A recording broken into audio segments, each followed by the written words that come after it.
Hey guys, welcome back to Ed's Garage, and today we're in my kitchen because I want to review this awesome little induction cooktop that I got recently. I've been using it for a bit now, and I want to show off just how cool this thing is. I got this unit at AMZCHEF.com, and let me tell you, it's very, very powerful. For an induction cooktop in such a small package, it's 1800 watts total, and it's become super useful. I actually take this camping with me, and I plug it into a portable battery pack. So if you've got one of those like EcoFlow or Bluetti or Jackery battery packs that's capable of outputting a couple thousand watts, this is actually really, really useful. Now, mine actually only outputs about 1500 watts. So what I do is I turn it on, I immediately turn one side down, and then I can actually use both sides. I just can't use them at full blast all the time. So yeah, great little unit. Let me show you a little bit about this, and then we're gonna make some spaghetti, and you'll see how quickly it boils up some water. But before I get too far into it, check out the description below because I've got links directly to this product as well as several other products that you can get discounts on. So of course you can use the discount Ed's Garage at various different retailers, including AMZCHEF. Now for those of you who aren't familiar with induction cooktops, basically they use magnetic induction to heat up the pan that you put on them. So you do need to have a pan that has ferrous materials, so like stainless steel, cast iron, things like that. You can't use aluminum on something like this because it simply won't work. But you can actually get little stainless steel plates that you put down on here and then put the aluminum on top. That will actually work. But the reason you might want to go this way, despite that little hiccup, is because they're very, very efficient and they're very fast. It's not just a heating coil. This actually heats up significantly faster than that. As a matter of fact, this will boil water faster than my gas cooktop. So that's pretty surprising. And the benefit there, and of course, is that you don't have natural gas fumes in the house. You don't have to use a hood fan to suck that out of the house. Well, you probably should to get all the steam out, but it's a very, very safe way of cooking. It's very fast, and it works awesome, stays nice and clean. Super easy to clean as well because it's just a nice smooth top. All right, let me show you around this device. So basically on the front, we've got a power button. We got this button here, which kind of converts it to a griddle cooktop, and I'm going to show you the griddle in a second. We've got temperatures, or levels rather, for both sides, and then the controls for both sides. Very, very simple. Plugs into just a regular 2-prong outlet. Doesn't even need a ground port. So easy to use. On the top here, just says hot, don't touch, hot surface, that sort of thing. And as you're heating up, the cool thing about these is that this gets really hot, but this is like, barely warmed at a touch. So it really, really contains all the heat to that one side.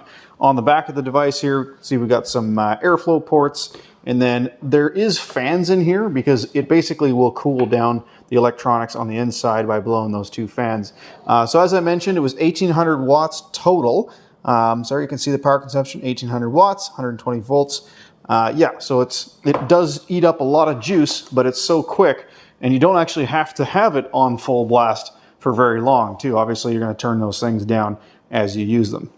But let me show you one of the coolest things about this induction cooktop, and that is this right here. This is a cast iron griddle with a steel lid. And what's nice about this cast iron griddle, it's not super heavy.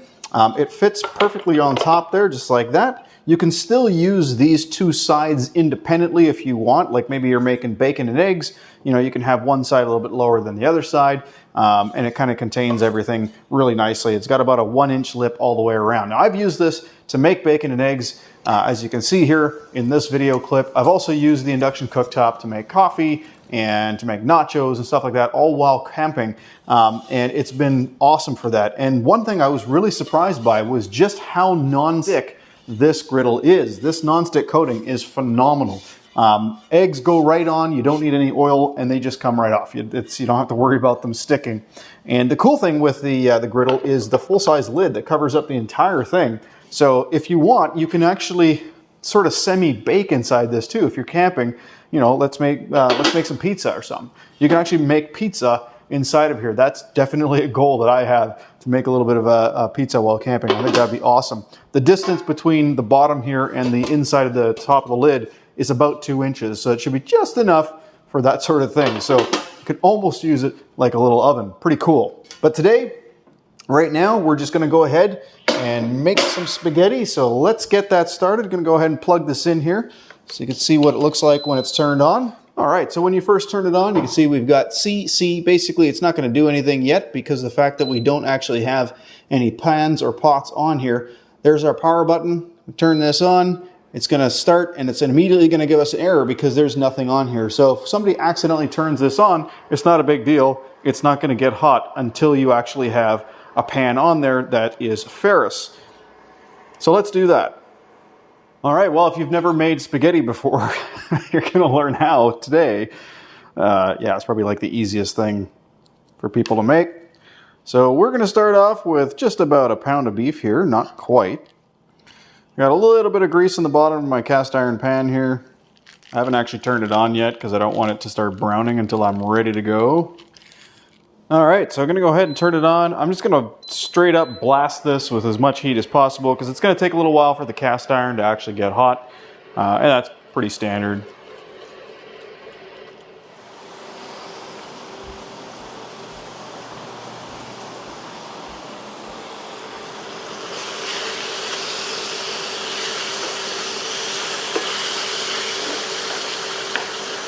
So to give you an idea of how quickly this is actually working, I can still grab the handle.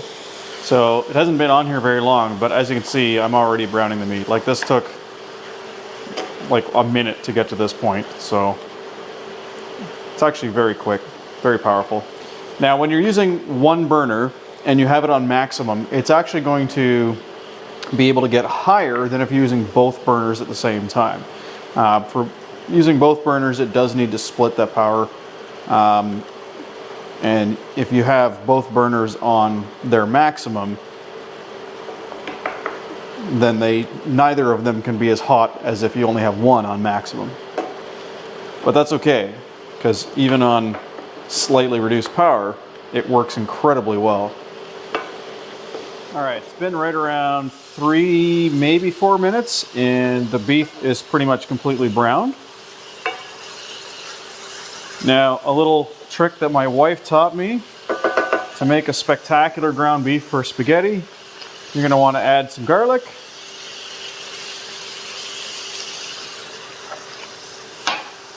And some Montreal steak spice.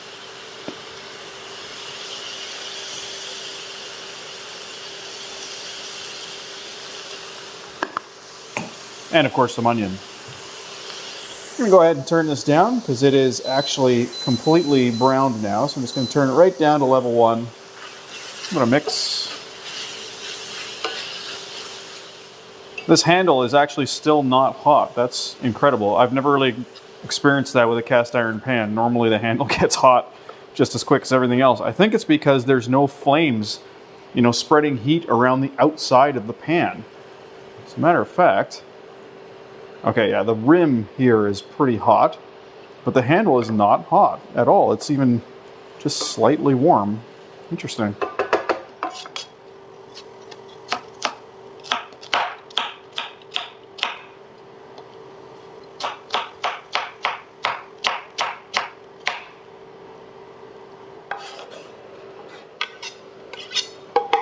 All right, now that the onion's in, we're going to turn it up a little bit because we want to get those onions caramelized.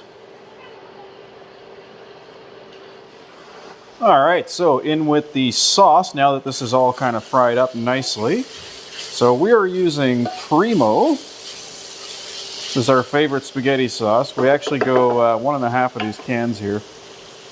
And one is thick and zesty, the other is... Sorry, they're both thick and zesty. One's garlic and herb, and the other is tomato basil. So I'm going to use an entire can of the garlic and herb, but only a half can of the tomato basil. So we find that this combination has the right amount of flavor, but it's not too tangy. I hate a spaghetti that's too tangy.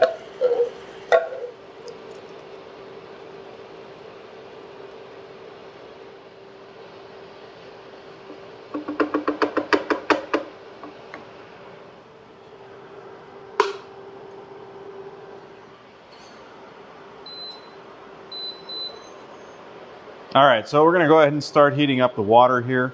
So we got 2 of them going now. Gonna just put a little tiny bit of oil in the water. And just a pinch of salt for some flavor. Now, one thing I really appreciate about the AMZCHEF Dual Induction Cooktop is the fact that when you have it on a lower setting, it doesn't necessarily just cycle on at full power and then cycle off, on and off, on and off, and on and off. It actually has reduced power level, so it just pulls less power when you get it into really, really low settings, so like setting 1, level, setting 2, that sort of thing. Then it will cycle on and off a little bit, but it'll also be using less power. So, you know, it might use 400 watts and cycle that on and off, but then when you're using, say, level 6 or whatever, it's going to be using 600 watts and it's going to be just kind of staying on. So it's pretty cool the way that they've designed it. I can't remember the exact wattages, but in the manual it actually shows you how much wattage each level pulls, and it really only cycles on and off at the very, very low settings. So that's pretty cool. Some cheaper, you know, more poorly designed induction cooktops will simply just have it on and off, and they'll just cycle on and off the whole time, regardless of what setting you have, except for the top setting, obviously. And I don't like those, because if you have both burners on and they both cycle on, it's just going to suddenly draw 1800 watts. And if you're doing this, you know, in the backcountry and all you have is a 1500 watt inverter on your battery pack, you're going to be constantly blowing breakers and fuses and stuff like that. And you're constantly going to have to reset. So this I really like, because you can put them both on a low setting and it'll just putt along perfectly fine. Well, as you can see, in less time than it took me to clean up this small little bit of mess, the water is already boiling. So let's get some spaghetti in there. Yeah, I'll just put it in there like that. Let that sag in. Once you get all your noodles down into the water, you want to go for 10 minutes. You could just break the noodles, fit them all in. We really like to have it so that they're all full length. Another huge benefit of an induction cooktop is precision. So these numbers on here, numbers 1 through 9, basically, if you know what temperature you need something to go at for whatever given time, you just stick it on that number. There's no guessing involved. You don't have to constantly adjust your flame on your gas burner. And generally with a different type of cooktop, so like an electric cooktop, that's going to be pretty precise as well. But this uses less energy, so that's kind of cool. So precision is key here, especially if you're doing something like making coffee in a percolator, for instance. For something like that, you don't want the coffee to boil over, you don't want it to burn, and being able to actually precisely, you know, stick this on a setting that works perfectly to stop it from boiling over and still percolate the coffee nicely is a huge benefit when camping. So I know I touched on these buttons already once before, but just to recap, so that's your power button. This button here basically creates the whole grill action. It controls both sides with one knob. So when you have the griddle on there, if you want to control everything with one button, with one knob, you can do so with this one after pressing that button. And then the last one here is actually a timer. So we know this thing has obvious benefits over a gas cooktop, but one major benefit over a regular electric cooktop or even an infrared cooktop is that once you shut this off, it cools down really quickly. Like there's very little metal underneath the pans to retain heat. So the pan will retain heat, of course, but the actual cooktop will cool off very, very quickly. All right, so it's been 10 minutes. Our spaghetti is cooked, so I'm gonna go ahead and hit the power button.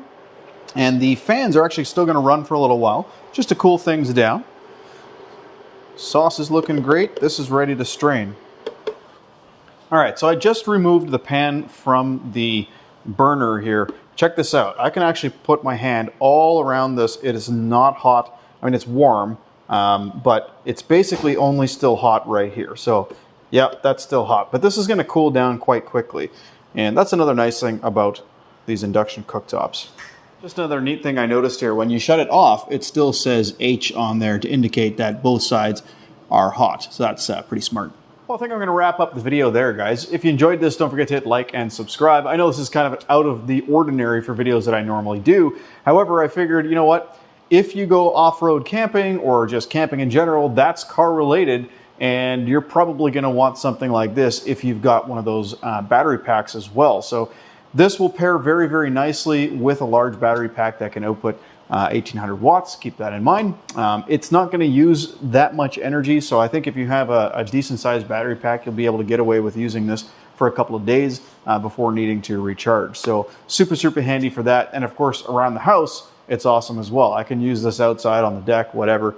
And you know, if I don't have a barbecue, for instance, I can use this to grill with the griddle, which is pretty neat as well. So if you enjoyed this video, don't forget to like and subscribe, comment below if you have any questions, and don't forget to check the links in the description for discounts on this and many other products.